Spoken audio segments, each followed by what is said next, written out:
Hello everyone. आज की video में हम देखेंगे कि सिनॉप्सिस कैसे बनाते हैं या फिर शॉर्ट नोट्स कैसे बनाते हैं। तो यूपीएससी 2025 प्रीलिम्स में बहुत कम टाइम बचा है और लक्ष्मीकांत के 600 to 700 पेजेस है। ठीक है, और आपको नोट्स इस तरह से रेडी करने हैं कि you will be able to revise that in a one day. Okay, so here is this trick. तो सबसे पहले आपको क्या करना है कि सबसे पहले तो जो चैप्टर आपको पढ़ना है वो डिसाइड कर लो। तो for example I will explain you this trick with the help of this chapter directive principles of state policy. तो चैप्टर सिलेक्ट करने के बाद एक बार स्कैन कर लेना कि कौन से हेडिंग्स दिए हैं पूरे चैप्टर में। उसके बाद go paragraph by paragraph slowly and gradually and I want you to do this exercise with me. Okay, तो देखो यहाँ पे क्या लिखा है, the directive principles of state policy enumerated in the part 4। Okay, so this is something which is important. अच्छा, जब आप ये पढ़ोगे तो पहले 2 बार में तो एकदम स्लोली पढ़ना, केयरफुली पढ़ना और हाईलाइट वगैरह कुछ मत करना। ठीक है, थर्ड रीडिंग में आपको हाईलाइट करना है और ये जो है आपको ये पैराग्राफ वाइज जाना है। ठीक है, तो the directive principles of state policy enumerated in part 4 okay of the constitution and it is from article 36 to 51। Okay, so there is this one, let's see what it is later. The framers of the constitution borrowed this idea from the Irish constitution in 1937. Okay, fine. Which had copied it from the Spanish constitution. Then Dr. B.R. Ambedkar described this principle as a novel features, okay, of the Indian constitution, and the directive principles along with the fundamental rights contain the philosophy of the constitution and it is a soul of the constitution. And there is someone called Granville Austin. He is saying that it is he is describing directive principles and fundamental rights as a conscience of the constitution. Okay, fine. So now I want to make synopsis out of it. Okay, तो मैं क्या करूँगी, इसे और short करूँगी। ठीक है, इसमें मैं अपनी खुद के सिम्बॉल्स यूज़ करूँगी, खुद के शॉर्ट फॉर्म्स यूज़ करूँगी जो सिर्फ मेरे लिए बने हैं, जिससे मुझे समझ में आ जाएगा। ठीक है, तो फॉर एग्जाम्पल जैसे ही मैंने ये चैप्टर खोला DPSP, so okay DPSP is in part 4 of the constitution, so this is my synopsis. It is in part 4 of the constitution, article 36 to 51 है। अच्छा, आयरिश से बोरो किया था and this is borrowed from और copied from Spanish constitution. Okay, Ambedkar ji called it as a novel features.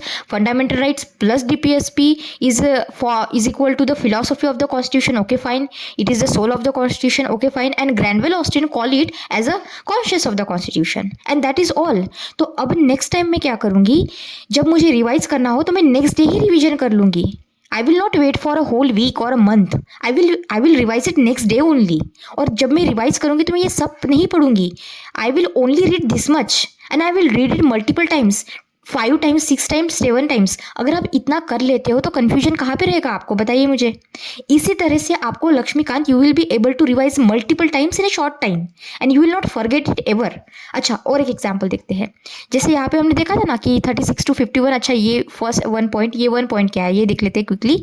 अच्छा, यहाँ पे ये दिया है कि article 36 deals with the definition of the state and 37 deals with the nature on and significance of the directive principles. It means ये मैं short में यहाँ पे लिख लूँगी। अच्छा, तो like 36 is telling me the state definition, so this is my symbol of state, so you can have your own symbols. तो मतलब 36 is a article which is dealing with the definition of the state which is equal to the fundamental rights definition, and article 37 is about the nature and the significance of the DPSP. Okay, fine. So next time I will not read all these things. I will just read this much and I will move on and I will repeat that again and again. अच्छा, ये जो पूरा paragraph है ये पढ़ने के बजाय and with instead of reading this highlighted material you can just right, अच्छा डीपीएसपी है, it resembles the instruments of instruction and what is this instruments of instruction come from the government of India act of 1935। That is all. तो ऐसे करना है। अच्छा, ये सारी process होने के बाद आपको क्या करना है, आपको आपकी आईज क्लोज करनी है and you need to start recalling this information again and again. तो इसके साथ फिर आप इसे भी ऐड करोगे, इसके साथ आप इसे भी ऐड करोगे। ठीक है, और ऐसे करते करते आपको पूरे चैप्टर में जाना है। अगर आप कोई लाइन बहुत अच्छी आपको लगती है तो you can write it down also. For example, in your mains, like if someone asks you for the introduction of DPSP, तो you can write ना कि it is a very comprehensive social, economic, political program for the modern democratic society.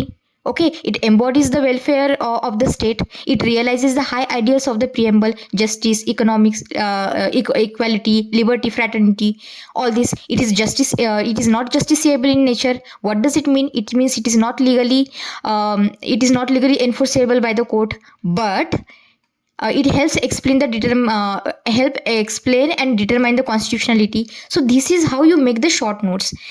And ये देखिए, आपको इसके साथ और क्या करना है, जैसे ये देखिए, जैसे मैंने क्या किया कि I wanted to remember the Gandhi ji's the DPSP which are influenced by Gandhi ji.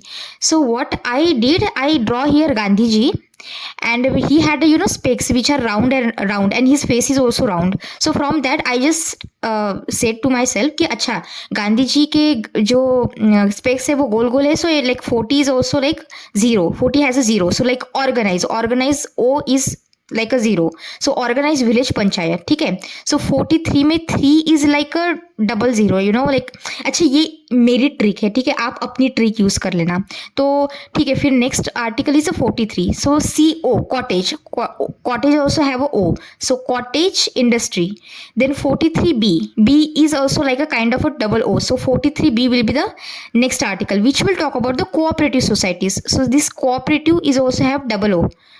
Okay, so whole articles I associate O or a 0 with it in somehow. Okay, जैसे article number 48 is talking about the prohibition of a cow slaughter. So cow slaughter also have a O in it. Prohibit has a O in it. So I'm just giving you example कि इस तरह के association करके भी आप information को याद रख सकते हो. ठीक है, जैसे ये देखिए यहाँ पे साइड में मैंने लिखा है कि 42nd constitution amendment act is of 1976. इसे मैंने कैसे याद किया, तो 42 जो है 4 + 2 = 6, सो 1976 को याद करने के लिए. अभी जैसे ये आर्टिकल जो है 44th कॉन्स्टिट्यूशन अमेंडमेंट एक्ट, इसे कैसे याद किया कि ये कौन से ईयर में है, तो लाइक 1978 में आता है ये. सो 4 + 4 = 8.